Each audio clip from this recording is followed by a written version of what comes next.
After World War II, we had a record amount of people born in the Western world. Those people, their journey is the story of our economy. The growth go-go years of the 50s and 60s, the inflation of the 70s driven by all of these people coming into the workforce, earning an income and competing for goods and services. Then the 80s and 90s, then the 80s was them financializing. They get to their 30s and they start buying financial assets. That starts moving the price of assets. By the time we get to the 90s, we start to bring other people into this global labor force. So not only have we got a record number of people competing for jobs, but we also then bring the WTO agreement and we start bringing everybody from China to Mexico to Vietnam into the labor force. That means that wages never really went up in real terms. Yet, because people are investing in their 401ks, assets were going up. So that was the start of the great asset unbalance. What happened was, over that period of time, people started taking on more and more debt to fund the difference in the asset price rises versus their wages. And that kind of makes sense. You borrow money to invest in the future. But that got out of control. By the time we got to 2008, the debt side of the equation was literally ridiculous.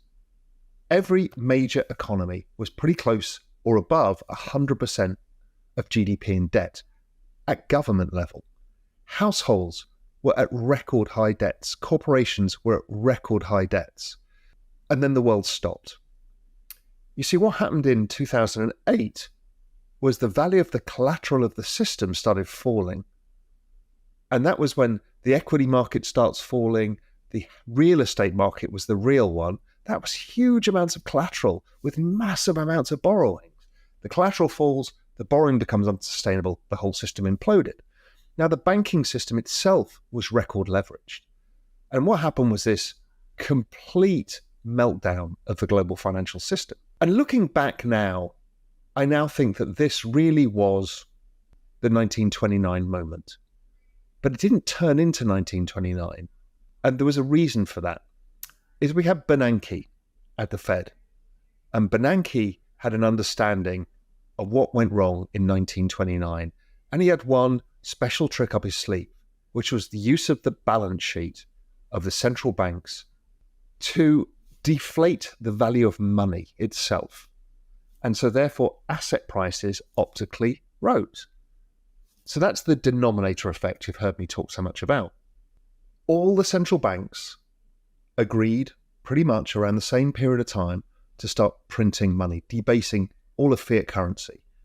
Asset prices ripped. If asset prices ripped, well, guess what? The collateral of the system is now saved. So they save the system via this particular mechanism. Now, these are optics. They're not reality.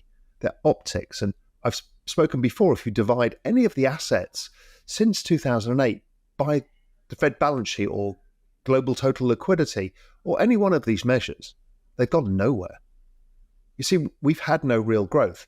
And that led me to start to have an understanding. It was a conversation I had with Jordi Visser, and many of you have now read the Global Macro Investor, the free one I gave out, the annual think piece. And there's an incredibly important article in that, which was 2008, the year the world broke. You see, in 2008, yes, we understand that it broke, but it broke in many more ways. We hit something called peak fiat. And that's Jordi's thesis that I've stolen from him, but it really encapsulates what I'm talking about. That whole fiat currency, debt-driven bubble regime died in 2008. And GDP globally fell. The trend rate of GDP growth ratcheted lower and never rose. But you see, more things happened after 2008 that people aren't really aware of. For example, the dollar has been rising since then. Why? Because the dollar is the global reserve currency. Most of the global debts are in dollars, and there's a shortage of global dollars. And there has been since 2008, and really exacerbated by the time we got to the European financial crisis. So there's a shortage of dollars. There's a shortage of global lenders because of Basel III and the agreements with the banking system. So the dollar rises. Okay, fine. We can deal with that. And that's part of Brent Johnson's dollar milkshake theory. But more importantly, when we look at global equity markets in dollar terms, they haven't gone up. Not only did equity markets peak in 2008, but we also peaked in total debts. The US debt market peaked in the pandemic. We had that extra spike, but really it peaked a while ago. And I've talked about this before, and I'll come on to this in a bit, is the debt growth now is really just offsetting the interest payments. And it's all around trend rate of GDP growth. So therefore, debt is not growing faster than trend rate of GDP growth, really, because it's the missing trend rate of GDP growth that goes into paying the interest payments, and the interest payments are where the debt growth is. Those are the deficits that we see. So debt growth at government level kind of slowed down. In absolute dollar terms, it keeps going up.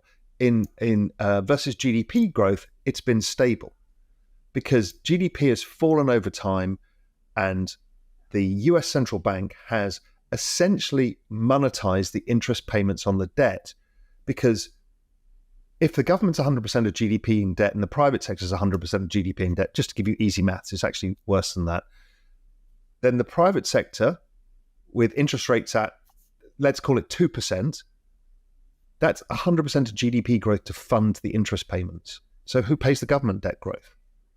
And right now we've got interest rates too high, and GDP growth is not high enough to service them.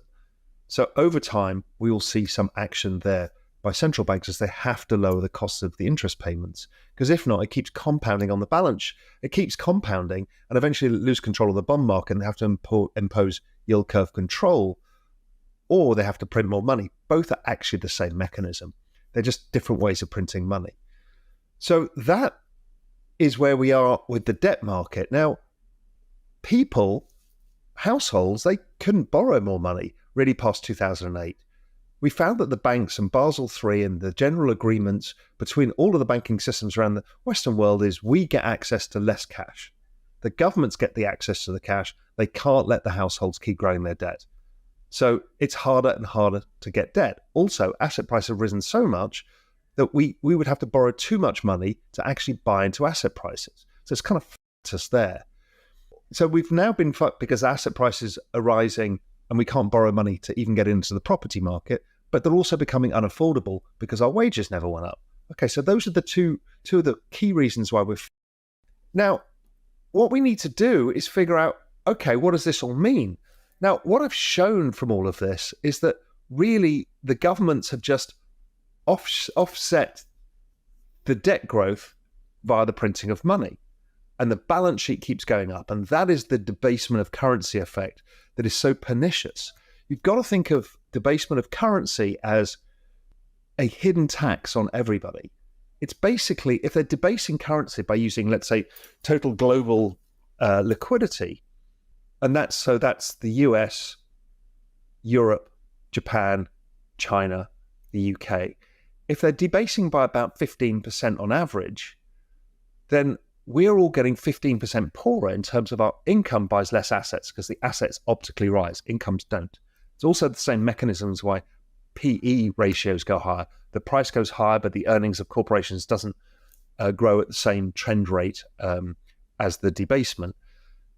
So we're all unable to afford any of these things, and they have just monetized all of the differences here. We've all become debt slaves because it's been mutualized to all of us. They could have increased taxes by 15%, but they didn't. They did it this way. Now, that's also made the rich get richer because they can own the assets, and the poor get shut behind. It created the populism that I've talked about many times. It's people are looking for somebody to blame.